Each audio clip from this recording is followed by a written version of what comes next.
कल्पना कीजिए, रात के अंधेरे में एक गुप्त कमरा, मेज के चारों तरफ बैठे कुछ लोग, चेहरों पर नकाब पर आंखों में शक्ति की चमक। उनके सामने रखा है दुनिया का नक्शा, जहां पर वे तय कर रहे हैं किस देश में युद्ध होगा, किस नेता को सत्ता मिलेगी, कौन सी जानकारी जनता तक पहुंचेगी और क्या हमेशा के लिए छुपा दिया जाएगा, दफना दिया जाएगा। एक हाथ आगे बढ़ता है और मेज के बीचों बीच बनी एक आंख वाली त्रिकोण पर रोशनी पड़ती है। कोई कहता है, हम वही करेंगे जो दुनिया को पता ना चले। कहानी यहीं से शुरू होती है, इल्यूमिनाटी की। एक ऐसी सीक्रेट सोसाइटी जिसके बारे में कहा जाता है कि जो दुनिया को चलाती है। वो दिखाई नहीं देता, लेकिन वही सब कुछ कंट्रोल करती है। आज हम हमारे इस स्पेशल पॉडकास्ट में एक ऐसे ही इंडियन सीक्रेट सोसाइटी के बारे में जानेंगे जिसे जानकर आप चौंक जाएंगे। तो दिल थाम कर बैठिए। तो आदित्य राज जी, आपसे मेरा सबसे पहला प्रश्न है, क्या कहानी है सम्राट अशोक की इल्यूमिनाटी की? देखिए, इसकी शुरुआत होती है 261 BC के दौरान। मैदान के बीचों बीच खड़े अशोक तबाह हो चुकी रणभूमि को देख रहे थे। युद्ध जीतने के बाद जैसे ही उन्होंने कदम बढ़ाया, अचानक उनका पैर हल्की ऊंची जगह पर पड़ा।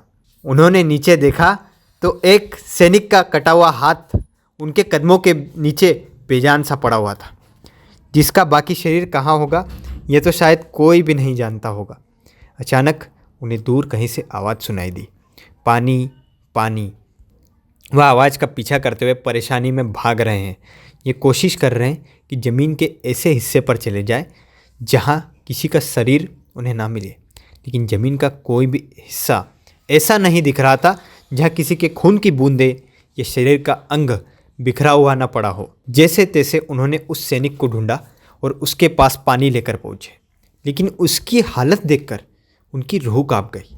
उस सैनिक के दोनों पैर कट चुके थे, एक हाथ अलग हो चुका था और दूसरे हाथ में एक तलवार मानो जम सी गई थी। अशोक ने अपने उस सैनिक को देखते ही घुटनों के बल बैठ उसे पानी पिलाने के लिए पोटली निकाली कि तभी उस सैनिक ने अशोक से कहा, सम्राट, अब तो आप खुश हैं ना? हमने एक और राज्य जीतकर साम्राज्य बड़ा कर लिया है, एक और युद्ध में विजय प्राप्त कर ली है। आप हम सैनिकों से खुश तो है ना महाराज?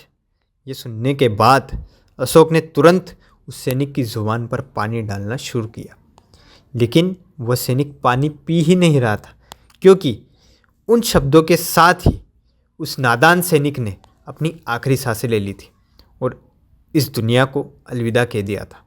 सम्राट की आंखों से आंसू निकल आए। कलिंग की उस रणभूमि में सम्राट अशोक अकेले खड़े हैं, विजय होकर, मगर 2.5 लाख से ज़्यादा लोग जो उस युद्ध में मारे गए, उनका इस युद्ध से कोई संबंध ही नहीं था।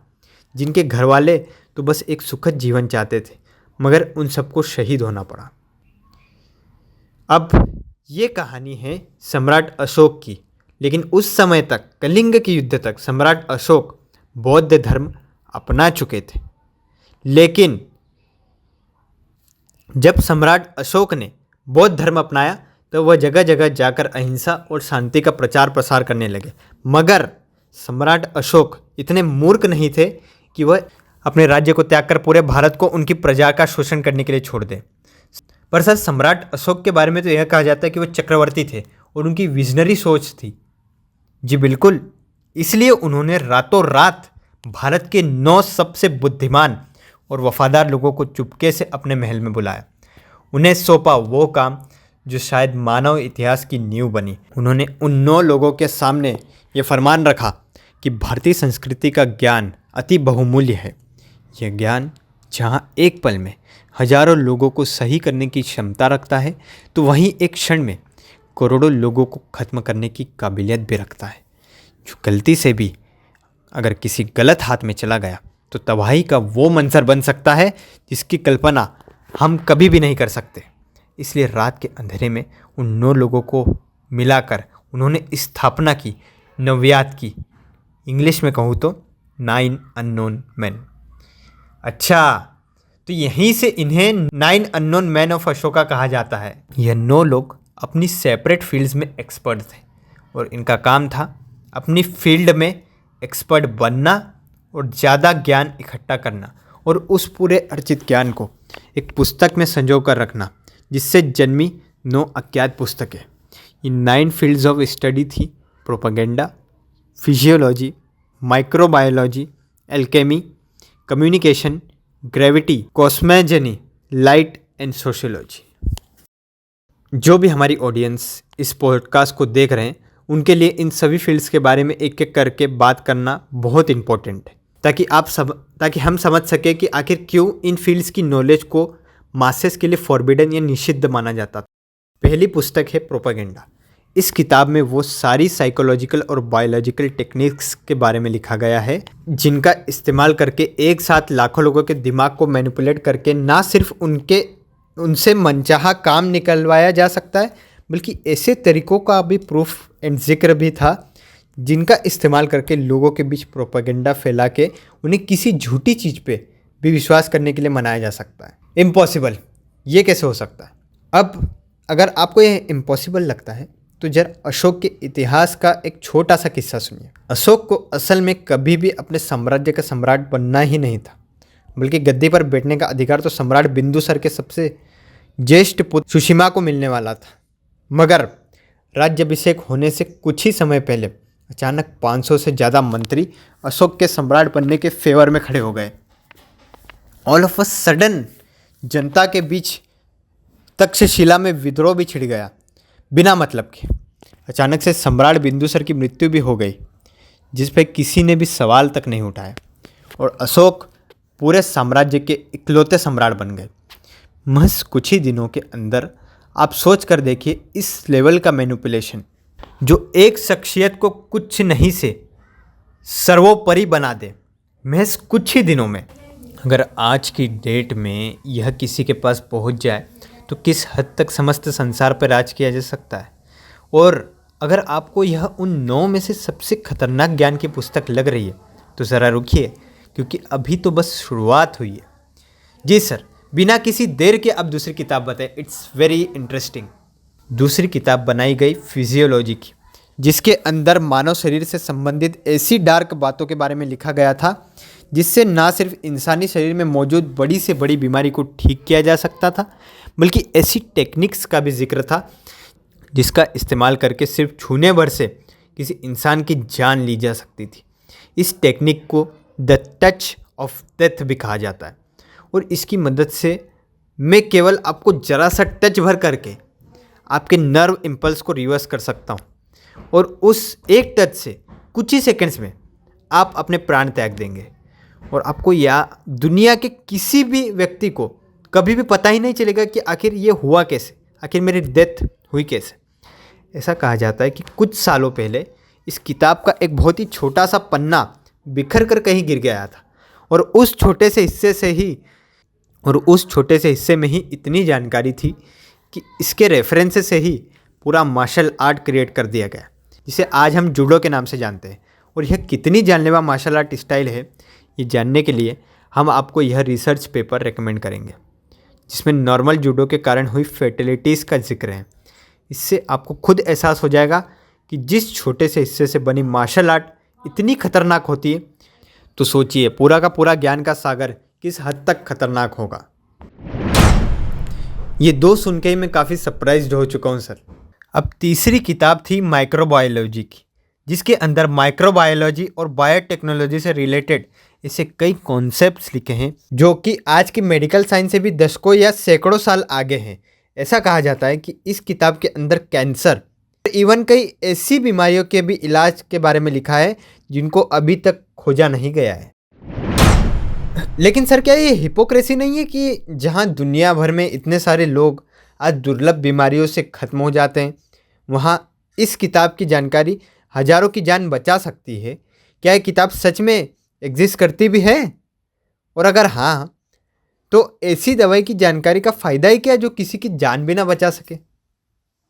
वेल, इस डाउट को क्लियर करने का जवाब सिर्फ एक नाम में छिपा है, अलेक्जेंडर एमिली जिन यर्सिन। अब जिन्हें नहीं पता उन्हें मैं बता दूं कि यह वही स्विस फ्रेंच फिजिशियन और उन्होंने बेबोनिक प्लेग और कोलेरा करने वाले बैक्टीरिया को डिस्कवर किया था, और उस दौर में की गई इनकी खोजों ने ही दुनिया भर में लोगों को बेबोनिक प्लेग और कोलेरा की बलि चढ़ने से बचाया था। अब ये तो सभी जानते हैं, मगर क्या आपको ये पता है कि अपनी इस खोज के महज कुछ ही समय पहले ये मद्रास आए थे, जिसे आज हम चेन्नई के नाम से जानते हैं। और उसी समय यह कहा गया था कि मद्रास में यह किसी अनजान शख्सियत से मिले थे, जिसने इन्हें कोलेरा के ट्रीटमेंट में इस्तेमाल होने वाली इम्यूनोटॉक्सिन को बनाना सिखाया था। पर वह शख्स कौन था, इस बात का पता ना कभी लग सका और ना ही कभी उन्होंने बताया।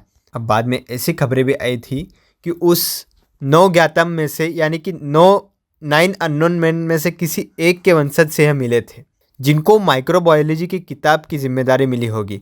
और जब बीमारी बहुत ज़्यादा बढ़ गई तब उन्होंने इसका इलाज अलेक्जेंडर को बताया और करोड़ों लोगों की जान बचाई। मगर अब सवाल यह आता है कि अगर उनके पास इतनी बीमारियों का इलाज है तो वो बाहर आके सब कुछ पब्लिक क्यों नहीं कर देते?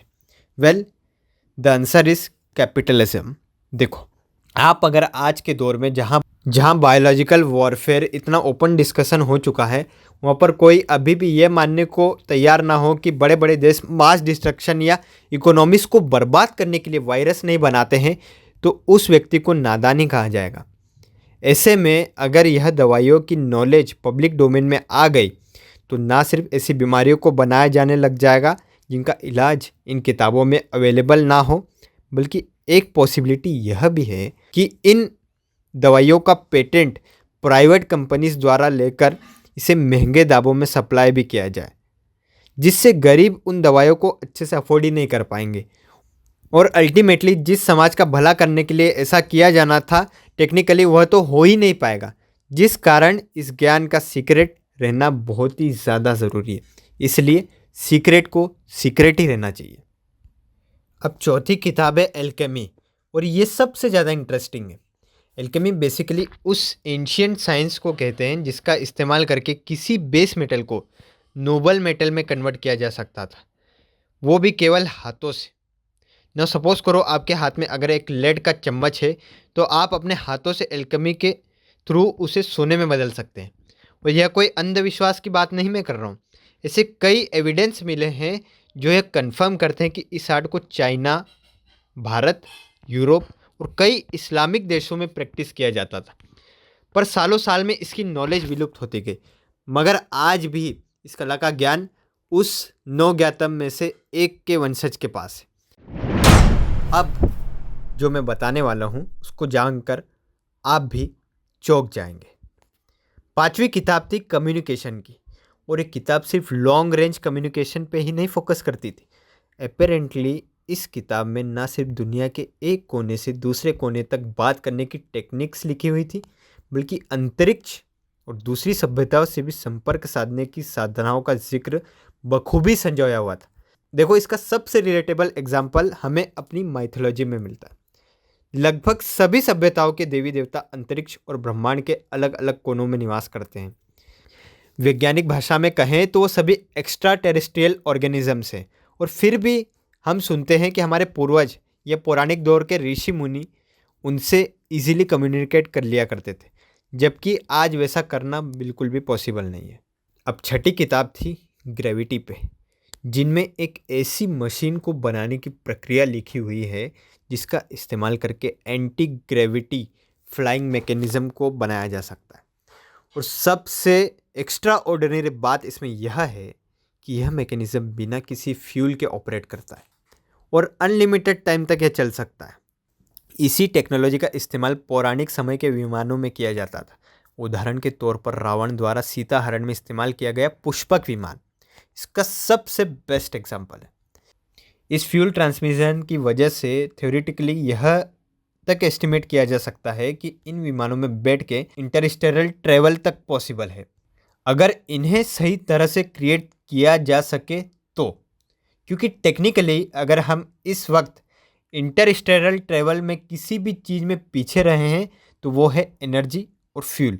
अगर यह दोनों प्रॉब्लम सॉल्व हो गए ना, जैसा कि इन किताबों में बताया गया है, तो ज़रा सोच कर देखिए, asteroid mining, galactic observation, inter civilization travel जैसी कितनी बड़ी बड़ी फील्ड्स ओपन अप हो सकती हैं। लेकिन कहानी अभी भी ख़त्म नहीं हुई है। इन सभी सिविलाइजेशंस की जितनी भी जानकारी उन लोगों को मिलती थी वो इकट्ठा करके संजोई जाती थी। 7th बुक ऑफ कॉस्मोलॉजी में। 8वें बुक का टाइटल था प्रकाश, यानी कि लाइट कैरेक्टरिस्टिक्स की ही जानकारी नहीं थी। और इसमें सिर्फ लाइट के कैरेक्टरिस्टिक्स की ही जानकारी नहीं थी, बल्कि लाइट की स्पीड, लाइट की प्रॉपर्टीज़ और लाइट को किस तरह लीथल वेपन की तरह यूज़ किया जा सकता है, उसकी काउंटलेस टेक्निक्स लिखी हुई थी। और सबसे आखिर में 9वीं किताब थी, बुक ऑफ सोशियोलॉजी की। इस किताब में कुछ भी लिथल नहीं था, बल्कि वो टेक्निक्स थे जिसका इस्तेमाल करके बड़ी से बड़ी विद्रोही से विद्रोही सोसाइटी को कंट्रोल किया जा सके। और ऐसे तरीके भी लिखे हैं जिनसे उस समाज को पूरी तरह से ध्वस्त भी किया जा सके। सर, आज तो मैं पूरी तरह से शॉक्ड हूँ, क्योंकि आज तक मैंने ऐसा ना कभी सुना, ना जाना और ना ही समझा। ये बात मेरी ऑडियंस के लिए। यदि आप भी ये जानकर सरप्राइज्ड हुए तो अपने व्यूज़ कमेंट सेक्शन में ज़रूर बताएं। सर, आप इस पूरे टॉपिक को कंक्लूड करेंगे? ये 9 किताबें पूरे ह्यूमन सिविलाइजेशन की इंटरनल, एक्सटर्नल और साइंटिफिक बेसिस के कोर से लेकर फ्यूचर के कम से कम अगले 100 से 200 सालों के ज्ञान का भंडार कंटेन करती हैं। और बीते 2000 सालों के अंतराल में इन फील्ड्स के अंदर जो डेवलपमेंट इस ज्ञान के वंशजों के द्वारा किया गया होगा, उसके बारे में तो अभी किसी ने कल्पना भी नहीं की होगी। 9 लोगों की संपदा और उनके द्वारा अर्जित किए गए ज्ञान हमेशा जीवित रहे। इसलिए इस सीक्रेट सोसाइटी के सिर्फ 2 नियम बनाए गए। पहला यह कि सभी 9 लोगों को पता होगा कि उस वक्त नवज्ञातम में कौन कौन शामिल है, और अगर मान लो मृत्यु, बीमारी या किसी और कारण की वजह से किसी सदस्य को यह समाज छोड़ना पड़ा, तो या तो उसे उत्तराधिकारी चुन के जाना होगा, जिस पर बाकी सभी सदस्यों की सहमति होना बहुत ज़रूरी है। और अगर कोई उत्तराधिकारी उस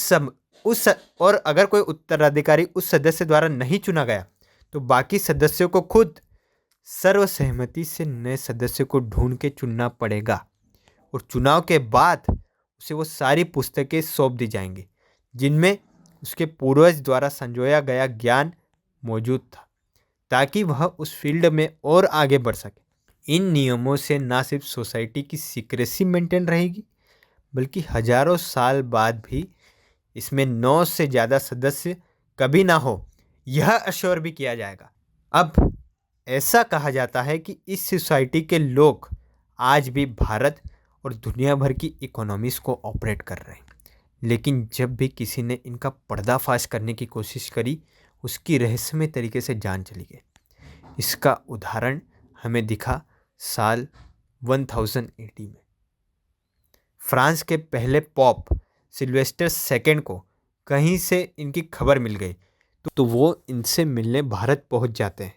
और भारत पहुंचने के बाद इनसे ढेर सारे इन्वेंशंस के बारे में जानते हैं, और एक को अपने साथ लेकर जाते हैं, जो था टॉकिंग स्कल। वो एक ऐसी खोपड़ी थी जिससे कोई भी सवाल पूछने से वह यस या नो में जवाब देता था। इस खोपड़ी से आप जब भी कोई सवाल पूछते हैं, ये भविष्य की सारी पॉसिबिलिटीज़ को कंसिडर करके ही जिस भी सिचुएशन की सबसे अधिक पॉसिबिलिटी होगी, उसे देखते हुए हाँ या ना में जवाब देता है। ठीक उसी तरह जैसे मॉडर्न डेज में कंप्यूटर बाइनरी में आउटपुट देते हैं। अब सब कुछ सही चल रहा था, पर जैसे ही उन्होंने इस बात का विचार कुछ लोगों से साझा किया कि वो इस करिश्मे को दुनिया के सामने दिखाना चाहते हैं, तब रहस्यमय तरीके से उनकी मौत हो जाती है। और इसके साथ उनके पास जितने भी नवज्ञात द्वारा बनाए गए इन्वेंशंस थे, वो सभी गायब हो जाते हैं। और उनका राज उन्हीं के साथ दफन हो जाता है। अगर वह सही समय में प्लेग और कोलेरा का इलाज ना साझा करते, तो करोड़ों लोगों को अपनी जान से हाथ धोना पड़ता। अगर वो आज भी चाहें तो किसी भी बड़े से बड़े नेता, राजनेता, अभिनेता को चुटकियों में ख़त्म कर सकते हैं। और इतनी अधिक ताकत को समय समय पर शोकेस करने के बावजूद आज भी जब भी लोग सीक्रेट सोसाइटीज़ की बात करते हैं, तो भारत समेत पूरी दुनिया केवल इल्यूमिनाटी से ही परिचित है। इनके एविडेंस तो ग्लोबल इम्पैक्ट के कंपैरिजन में 9 अननोन के लिटरली आसपास भी नहीं आते।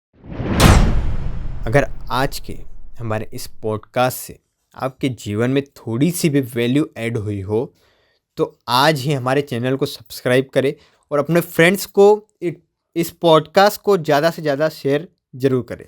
तब तक के लिए जय श्री राम।